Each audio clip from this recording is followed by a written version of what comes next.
ગુજરાતનો ગેલો ઘોડો એટલે વળજાંગભાઈ માણેક. તો હું ગેલો ફંગાવ આજે આપણે વાત કરવાની છે વળજાંભાઈ માણેક વિશે. વળજાંભાઈ માણેક જે ટિકટોકમાં લિપસિંગ કરીને ફેમસ થયા હતા અને હજી ઇન્સ્ટાગ્રામમાં પણ એ ચાલુ છે.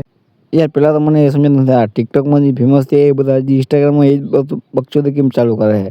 જેમ કે આ ભાવલો મેહુલો આ લોકો એને કોમેડી ચાલુ કરી પણ વળજાંગભાઈ એ પણ નથી કરતા. વળજાંગભાઈનો અવાજ દર્શન કરવા અને બધી જગ્યાએ સોરી વળજાંગભાઈ સોરી યાર વળજાંગભાઈની વિડીયો ભલે ભાંડા જેવો હોય લિપસિંગ કરતા હોય પણ વળજાંગભાઈમાંથી એક વસ્તુ શીખવા જેવી હોય કે તમે ગમે તેની વિડીયો જો હંમેશા હસતા જ મળે એ મોઢું કદી ઉતાર હોય જ નહીં. અને હા વળજાંગભાઈ બ્લોગિંગ પણ કરે છે દરરોજ. જો સરોજ જોશીનું કામ તમારે ન થાય તો કહેજો. બ્લોગ જોવા તમારે ચાલો દેખાડો. કૂતરા તો મલક છે પણ 4 મેન છે 3 મેન છે. હું ગુજરાત છે લલા અહીંયા આવી જાય બ્લોગિંગ થાય કૂતરા દેખાડવાનું બાકી બીજું કન્ટેન્ટ